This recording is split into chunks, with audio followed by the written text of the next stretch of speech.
Welcome, take a slow breath, and allow yourself to settle in, of poetry, plague, and the slow rhythm of a life lived without modern comforts tonight. We'll be stepping softly back through time into the shadowy alleys and bustling marketplaces of Tudor London, a city of contradiction, one of candlelit pageants and rotting gutters.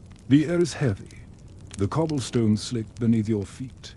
A bell tolls in the distance, and history unfolds quietly round you as you listen. There's no need to stay alert. Let your mind drift. Let your body relax. This isn't a lesson, it's a quiet journey into the forgotten patterns of ordinary days.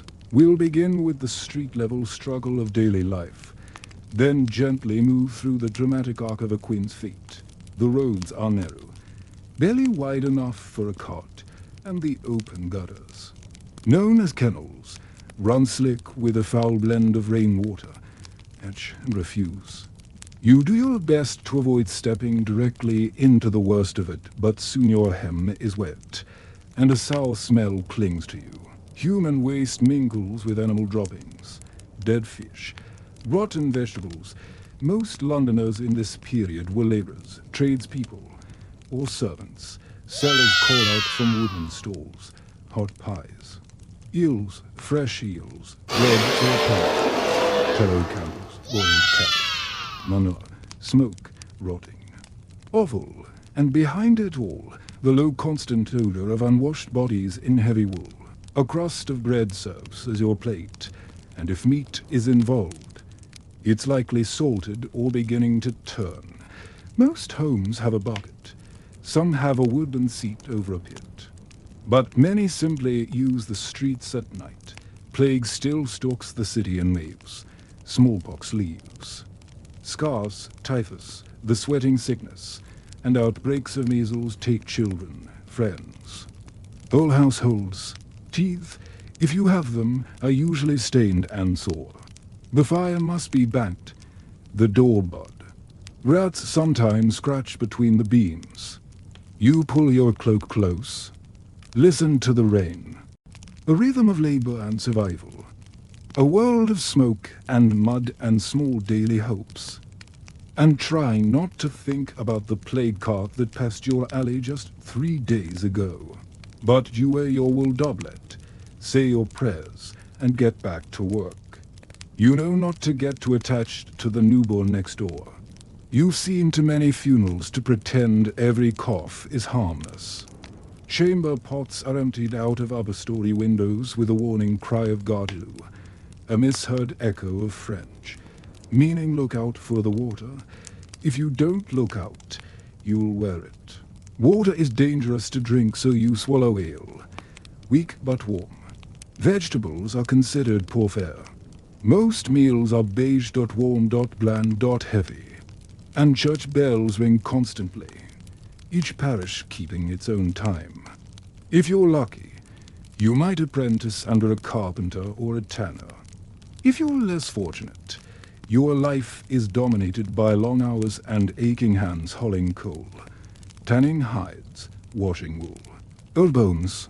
It's not unusual to see dogs scavenging, pigs rooting through piles, or a child relieving himself directly into the flow. The mattress beneath you is little more than a sack stuffed with straw, and your blanket has gone damp with the city's cold breath. There is no chimney in your small timber house, only a hole in the roof and soot-stained walls. The air inside is thick, unmoving, filled with the stale smells of tallow, sweat, and last night's fire. Dive beneath the surface of the Thames, and finally, slip inside the glittering chambers of royal banquets and carefully choreographed power. For now, imagine yourself walking slowly through the winding, crooked streets of Tudor London, segment one wide sucked to live in Tudor London.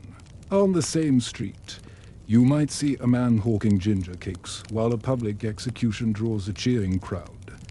It is loud, pungent, and teeming with life and death, the mud, the meat, and the miserable mornings. Imagine yourself waking to the sound of hooves and shouting in the dim. Smoky light over London dawns somewhere in the year 1557. You step outside, and the street greets you not with serenity, but with a mixture of slop, sound, and smoke. Everyone walks in it. No one questions it. Shoes, if you own a pair, are made of thin leather with no soles. Your day begins not with breakfast, but with work. The city is loud. Horse carts rattle over the stones.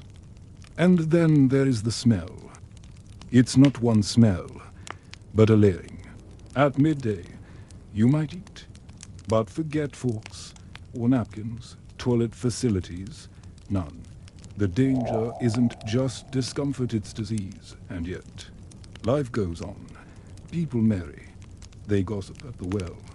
They laugh at through jokes. Street theater and bear-beating a common entertainment.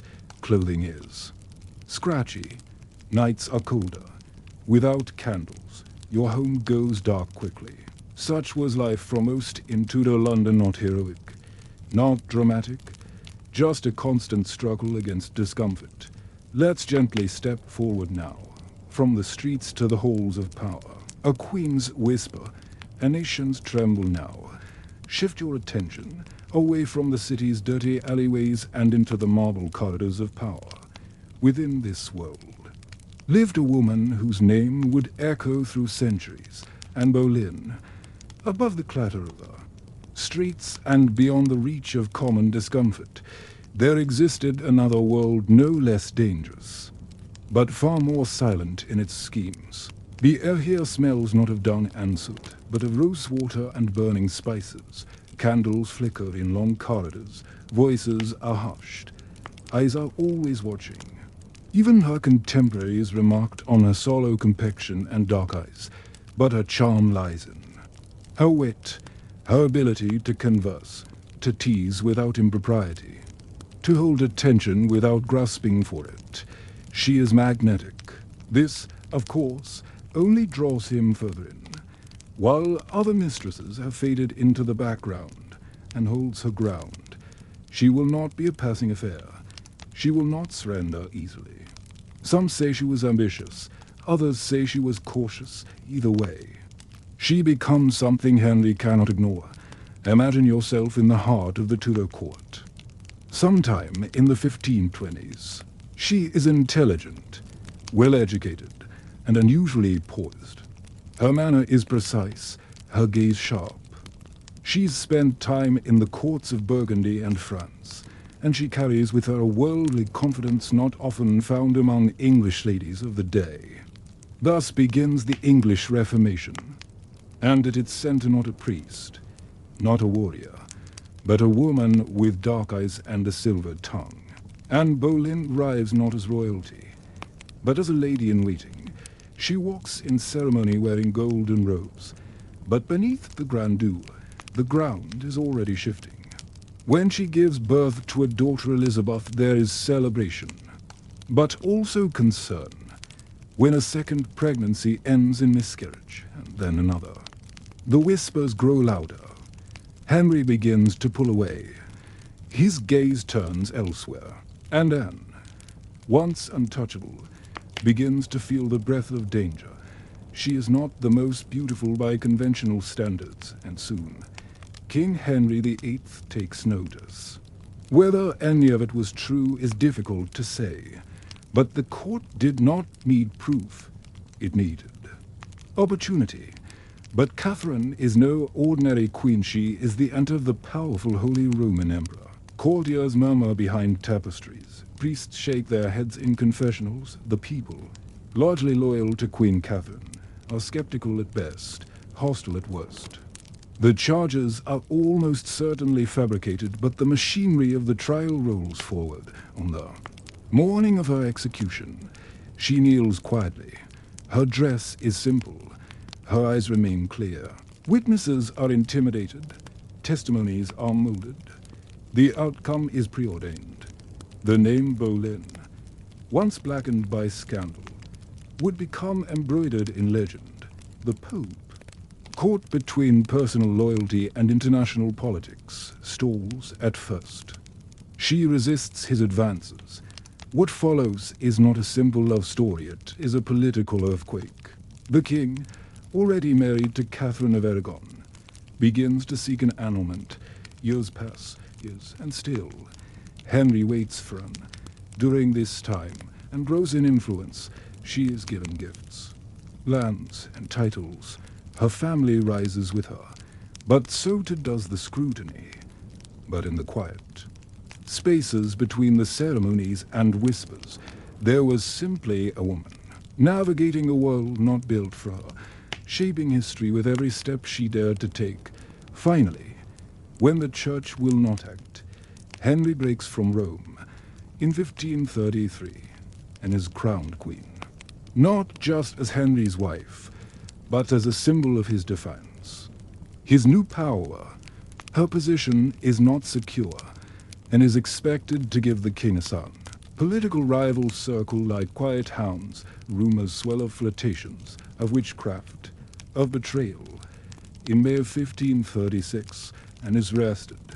She is accused of adultery with multiple men, including her own brother, and Boleyn is found guilty in the Tower of London. She prays, she writes, she forgives. Her last words are calm, almost curious. A French swordsman, specially brought for the task, is said to have struck swiftly. The crowd subdued, the air still, and just like that, the woman for whom a kingdom tore itself apart was gone. But her story does not end there. Her daughter, Elizabeth, would grow to become one of England's most iconic monarchs. Anne's rise and fall was fast, full of pageantry and peril.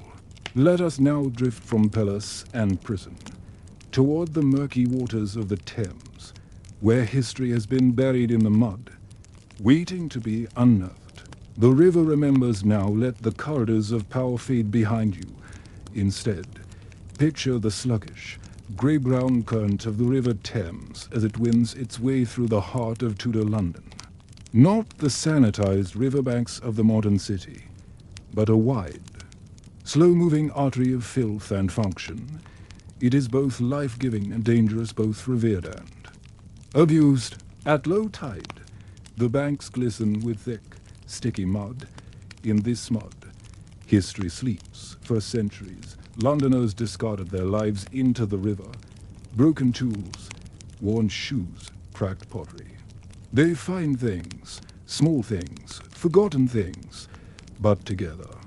These artifacts tell a story as rich and layered as any chronicle, sometimes by accident, sometimes out of necessity, and sometimes, perhaps, out of desperation. Once dropped, someone once wore it through crowded alleys. Someone once stood in it while watching a puppet play, or queuing at the public bakehouse, and then, one day, it was lost. Now, in the quiet rhythm of the present day, mudlarks, those patient river scavengers, walk the Thames at low tide, scanning the ground with trained eyes. Imagine holding in your hand a Tudor shoe. Leather, softened by centuries of silt. Its toe is rounded. Its sole is thin. The stitchings still visible are done by hand. Boats ferried goods, gossip, and garbage from one bank to the other. It was a highway and a sewer. On its surface, timber barges groaned with the weight of stone and coal. Small boats carried passengers in cloaks and coifs. Children played at the edges, sometimes falling in, and at night, dark things were dropped into its depths. Its color faded, its purpose forgotten.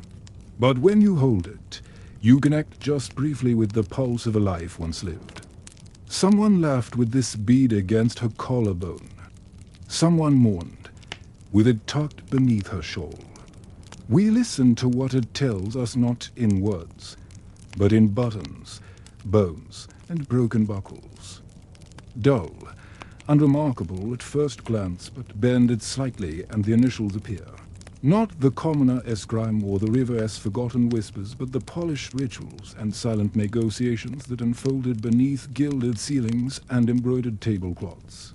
of stolen goods flung into the water to escape the watchman's eye, of secrets drowned, the mark of its owner stamped with pride.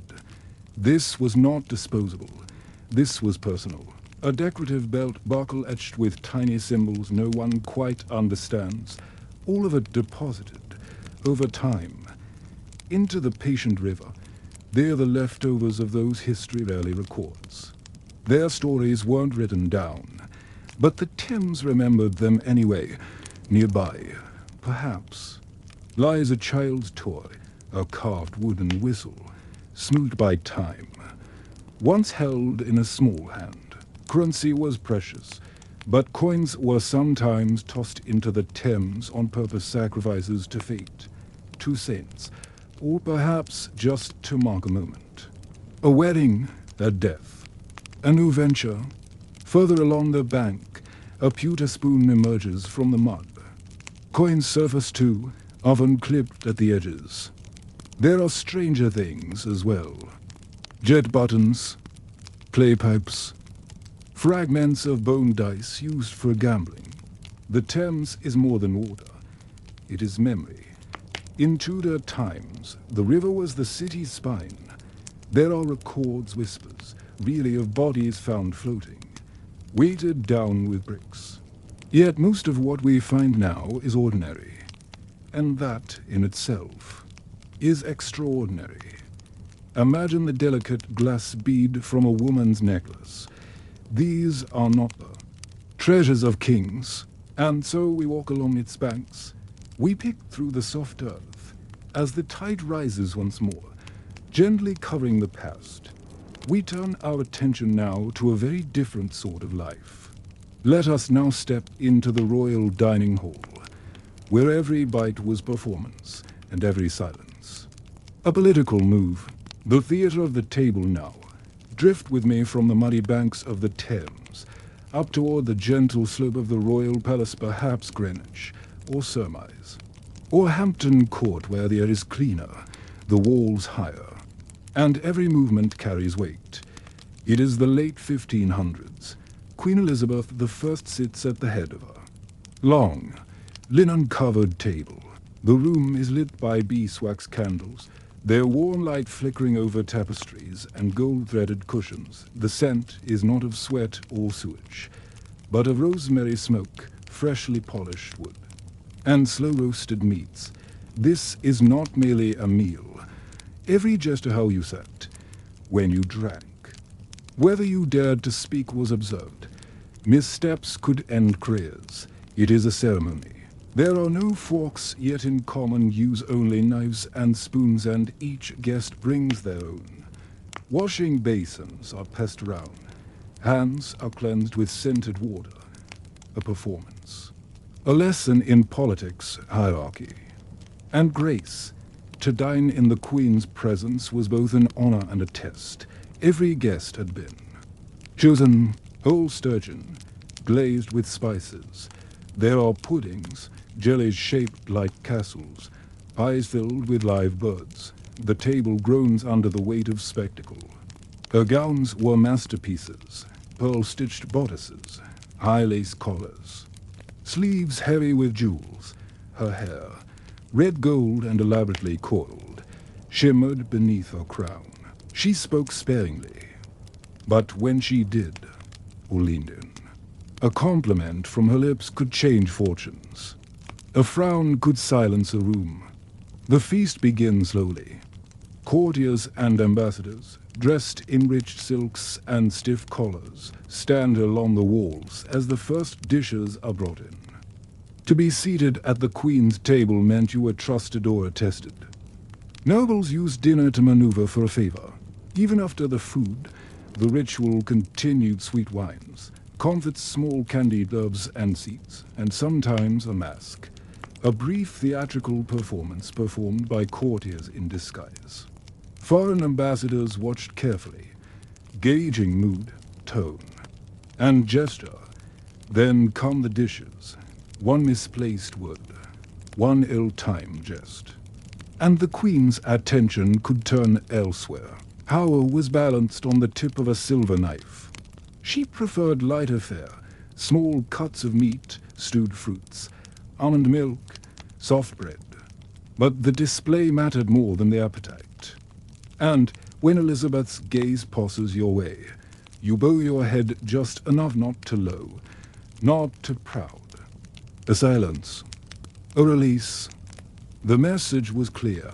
Here was a court of order, abundance and art. Not just one or two, but dozens, swan baked in pastry, peacock ray-dressed in its own iridescent feathers. But make no mistake, much of this was never meant to be eaten. Under one crown, Elizabeth. Famously careful with her health, often pecked at her food. Servants glide silently between tables, musicians play in the corner, their melodies soft and unobtrusive. Conversation is low, clipped, and often strategic, and Elizabeth, at the center of it all. What too? She was never married. But she knew the power of appearance. The meal might last hours, each course more elaborate than. The last, each movement timed. Yet beneath all this elegance, the pressure was immense. Everyone at the table knew that favor was fleeting, and so, even in luxury, there was tension. The rhythm of the court meal was both soothing and stressful. Everything slowed, but nothing was. Relaxed, imagine yourself there. Seated far down the table, you hold your goblet carefully. You nod when appropriate, you take. Small bites. You are not just eating, you're surviving, and when the feast ends, and the candles are snuffed, and the queen retires escorted by her ladies-in-waiting, there's a collective breath. Another night complete, another performance ended. Now, as we leave the palace and return to our own quiet spaces, let us reflect on the strange symmetry of Tudor life where street mud and royal banquets, whispered gossip and public execution, all coexisted in one city. Tudor London was not built for comfort. Its streets were filthy, its politics perilous, its river filled with secrets, its royal courts shimmering illusions of control, and yet, through all of it, people lived ordinary people. Extraordinary ones too, threading their daily lives through hardship, ceremony, and hope. Tonight, you've wandered their streets, stood by their riverbanks, and shared in their triumphs and fears. Perhaps, as you begin to drift now into sleep, the sounds of London, the clink of goblets, the cry of vendors, the toll of church bells echo softly in the back of your mind. History is not always thrilling. But it is always waiting, in the dust, in the stone, in the mud of a river that never stops flowing. Sleep well, traveler. The past is quiet now, and morning is still far away.